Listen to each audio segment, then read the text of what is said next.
So the last part of the session here is a chance to have comments from the public, like that one. But we do have some guests here, and if there's anything you all would like to say, or are there any other things on WebEx there, Kelsey? No, that was the last one. That's why I read it. Happy to entertain and hear those. I'm trying to get off.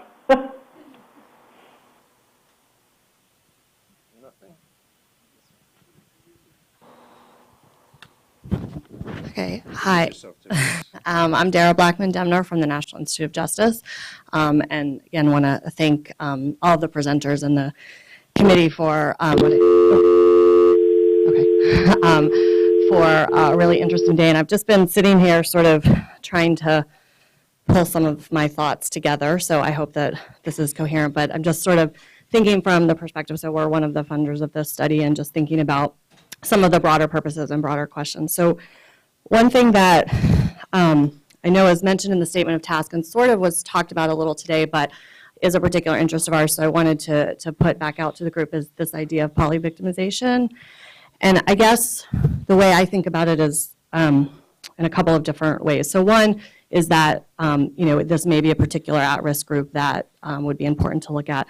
The other, I think, is related somewhat to some of the conversation this morning, and this idea that I think one of the challenges is, we want to, or part of the purpose of this group is to document the psychosocial or biopsychosocial consequences of bullying. And I just want to sort of put out a caution, I guess, maybe that's too strong of a word, but just to be sure that when you're looking at the research that you are, actually talking about the impact of bullying, because I think one of the concerns in the literature is that because we do study things in silos, so we study impacts of child maltreatment, impacts of bullying, impacts of community violence, that some of the newer research on polyvictimization is showing that some of those supposed impacts actually might be because we're not asking about other forms of victimization. So I certainly, we want to understand the unique impacts of bullying, but I want to make sure it's done in a context that we're thinking about other cumulative and other experiences of victims.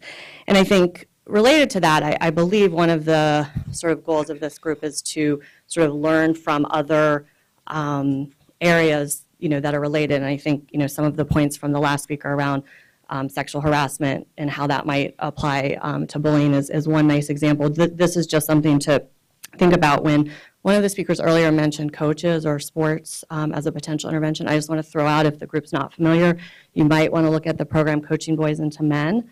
So it was particular intervention focused on dating violence that targets coaches and norms around aggression and gender norms, but again, just as something to potentially look for that could potentially have implications for bullying. And the last thing that I'll talk about, or that occurred to me, is thinking about the bystander work and this idea of bystander interventions or other bullying prevention interventions in schools. I don't think, at least I'm not aware of, I think one of the really important unanswered questions is what's happening in schools that are implementing lots of different kinds of programs, and how do all those programs work together? And in some cases they might be duplicating efforts, in some cases they might be complementing. I've heard some interesting research from focus groups that talk particularly about bystander intervention programs and how students in one school talked about they had this great bystander program, but the school also had some zero tolerance policies that if they were in the same room as any sort of aggressive behavior, that they could be held liable and suspended. So that those things are really working at counter purposes. So I think we just want to be mindful of that as we're thinking about interventions that are actually happening on the ground. Thank you. Thanks very much for those comments. Beth Edgerton with HRSA, Maternal Child Health Bureau, also one of the funders. And again, thank you for all of the work that went in today's sessions. I think you all raised some really important questions.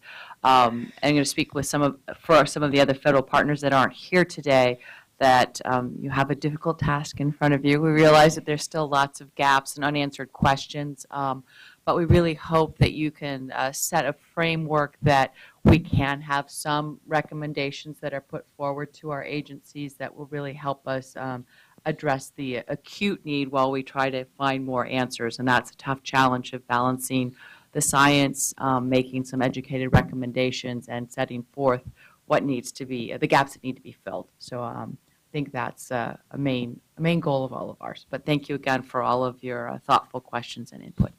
Thanks, Beth. Good point.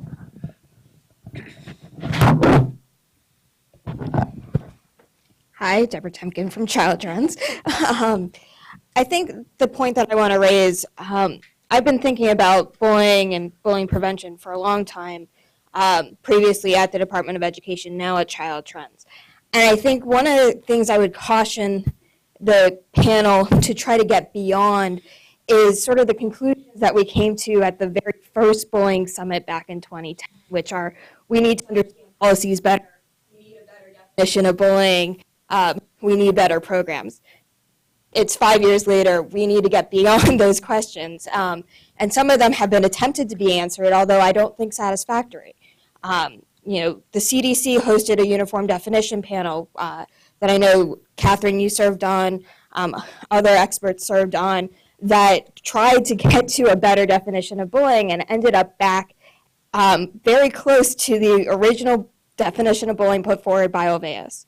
So I think one of the things we need to think about is how do we get beyond these questions that continue to be the ones that we ask and actually answer them or find the better questions we should be asking? Because, I don't know, to me, asking the same questions 5 years later seems like we haven't really made that much progress. So that would be my comment for today. Thank you. We certainly want to try to do something. Other questions or comments? Nothing else? Okay, well, thank you very much, our guests, for attending, and thank you all for your attention. Well, let's the committee just hang out for a few more minutes here, and we'll ask the guests to